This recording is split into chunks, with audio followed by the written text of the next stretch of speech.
Hello বন্ধুরা, আমার নতুন একটা ব্লগ ভিডিওতে তোমাদের সকলকে জানাই স্বাগত। তোমরা সবাই কেমন আছো? আশা করি সবাই খুব ভালো আছো, আমরাও খুব ভালো আছি। তো সকলকে জানাই হ্যাপি নিউ ইয়ার। এটা আমার 2nd জানুয়ারির ব্লগ। 1st জানুয়ারিতে যেহেতু আমরা কোথাও বেরোতে পারিনি, তো 2nd জানুয়ারিতে আমরা চলে গিয়েছিলাম আমাদের গাড়িটা আনতে। গাড়ি আমাদের শোরুমে ছিল, কারণ কিছুদিন আগে আমাদের গাড়ির একটা ছোটোখাটো অ্যাক্সিডেন্ট হয়ে গিয়েছিল, তো ইন্স্যুরেন্স ক্লেম হয়েছিল, সেই কারণেই গাড়িটা আনতে যাচ্ছি। তো যেহেতু শীতকালে আমরা গাড়ি ছাড়া খুব কম বেরোই, তার মেন কারণ হচ্ছে তোজোর প্রচণ্ড ঠান্ডার ধাঁচ, একটু হলেই শ্বাসকষ্ট শুরু হয়ে যায়, ইনহেলার চালু করে দিতে হয়। তো সেই কারণে শীতকালে আমরা গাড়ি ছাড়া খুব কমই বেরোই। তো আজকে যেহেতু গাড়ি আনতে দুপুরবেলায় ওর যাওয়ার কথা, তো সেই কারণেই তোমাদের দাদাভাইকে বললাম যে চলো আমাদেরকেও নিয়ে চলো, আমরাও যাই, ঘুরে আসবো। তো দেখো আমরা বেরিয়ে পড়েছি। প্রথমে দেখলে টোটো করে আমরা এলাম। টোটো যে দাদা, সে আমাদের ফ্ল্যাটের সামনে থেকে আমাদের নিয়ে এসছে, তো পাঁচলায় নামিয়ে দিয়েছে। তো আমরা এখন যাচ্ছি হচ্ছে আমাদের পাঁচলার যে বাস স্ট্যান্ড, 79 বাস স্ট্যান্ড, ডালনা পাঁচলা। তো সেই বাসে করেই আমরা যাব প্রথমে আমাদের গাড়ির শোরুম যেখানে, সেখানে সলপে। তো যেহেতু স্ট্যান্ডের বাস ফাঁকাই, তো আমরা উঠেই জানলার ধারে বসে পড়েছি। দেখো বাসে উঠে তোজো কি বলছে। আমি তোকে কখন বলেছি যে মায়াপুর যাবো? একবারও বলেছি? মা ওরকম হইতাছি গো পাথর।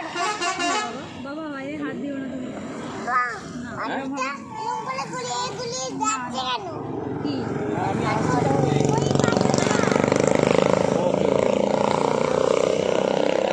বাবাইয়ের গাড়ি আনতে যাচ্ছি।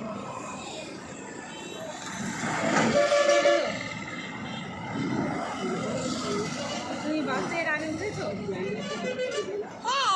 কবে উঠেছো? তো দেখো আমাদের বাস ছেড়ে দিয়েছে, অনেকক্ষণ হয়ে গেছে। আমরা এটা অঙ্কুরহাটি চেকপোস্টের কাছে। দেখো বাসেও যে মাসিরা ওঠে সেটা আমি জানতাম না, আজকে দেখলাম। তো তোজো ঘুমিয়ে পড়েছে অনেকক্ষণ। বাসটা চালু হওয়ার কিছুক্ষণ পরেই হাওয়া খেতে খেতে ও ঘুমিয়ে পড়েছে। তো আমরা সলপে বাস থেকে নেমে গেছি, নেমে আমরা টোটো ধরেছি, কারণ ব্রিজ টপকে তোজোকে নিয়ে যাওয়াটা খুব চাপের, তো সেই কারণেই টোটোতে ওঠা। তো টোটো করে আমরা ওপারে আমাদের যে গাড়ির শোরুম টিসি মোটর, সেখানে আমরা নামলাম। তো নামার পরে এখন জানি না কতক্ষণ সময় লাগবে, তো চলো দেখা যাক।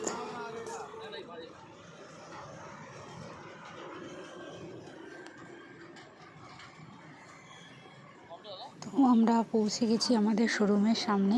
তো নেমে আমরা ভেতরে যখন ঢুকছিলাম, তো ওখানে নিচে যেসব দাদারা এই সার্ভিসের কাজ করে, তো সেই এক দাদার সাথে, মানে যেহেতু আমাদের অনেক দিনের এখানে যাতায়াত, তো খুব চেনা পরিচিতটা সবার সাথেই, তো সেই বললো যে গাড়িটা হয়ে গেছে, গাড়িটা বাইরে রাখা আছে, বাকি ওসব চেক করে নিলে, মানে আমাদের সব যা যা রিকোয়ারমেন্ট ছিল সেগুলো ক্লিয়ার হয়ে গেলে, চেক করে নিলে গাড়ি মুছে টুছে আমাদের কাছে হ্যান্ড ওভার করে দেবে।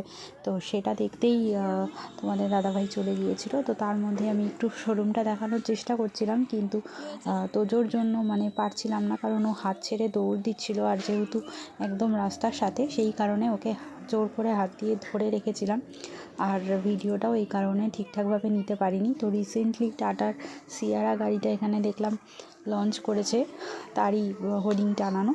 তো ইচ্ছে ছিল ভেতরে গিয়ে দেখার, কিন্তু দেখতে পারলাম না। তার একটাই কারণ, তোজোকে সামলাতে সামলাতে আমি পাগল হয়ে যাচ্ছিলাম। তো যাই হোক, আমাদের গাড়িটা দেখে আমরা ভেতরে অফিসে এলাম। দেখো অফিসে ওর বাবা মানে যেটুকু যা পেমেন্ট করতে হবে সেটা করছে, আর ও এখানে কী কাজে ব্যস্ত সেটা তোমরা দেখো। আয় এদিকে চলে আয়।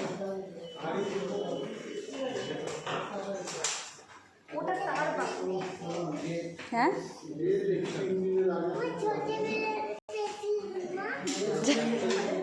ও এখন বড় হয়ে গেছে, ওর ছোটবেলার পেন্সিল।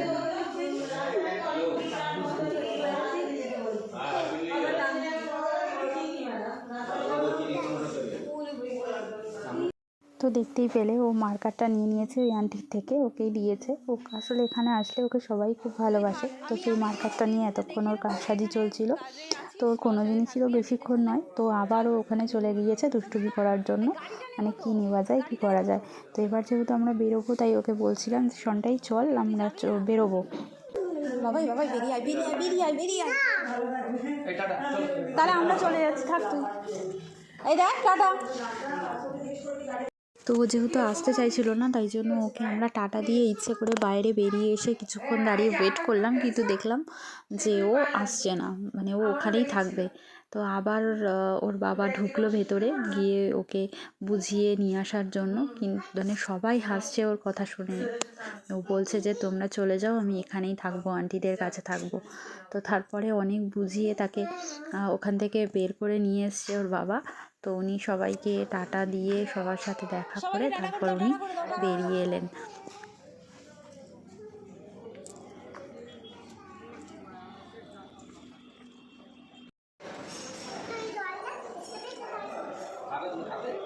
না না না না বলো, গায়ে ভিজে যাবে।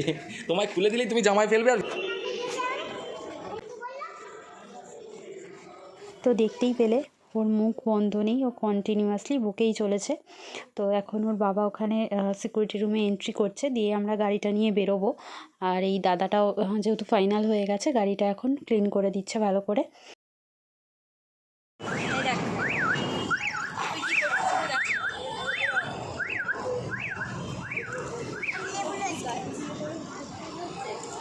তো গাড়িতে উঠে আমাদের হঠাৎ প্ল্যান হলো যে যেহেতু তাড়াতাড়ি হয়ে গেছে, যে একটু দক্ষিণেশ্বর থেকে ঘুরে আসি। তো সেই মতোই দক্ষিণেশ্বরে মায়ের মন্দিরের পুজো দেওয়ার উদ্দেশ্যে আমরা বেরিয়ে পড়েছি। তো দেখো আমরা মন্দিরে পৌঁছেও গেছি। আমরা ভেতরে ঢুকবো। মা কোথায় ভেতর বলো তো? এই তো ভেতর। এই, আমি তো আমি পুজো দিয়ে বেরিয়ে আর কোনো ক্লিপ নিতে পারিনি, কারণ তোজো খুব বায়না করছিল, ওকে সামলাতে গিয়ে আর কিছুই নেওয়া হয়নি।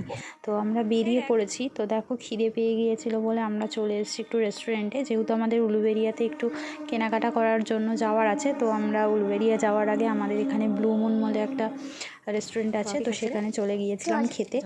তো দেখো তোজোর অবস্থাটা দেখো।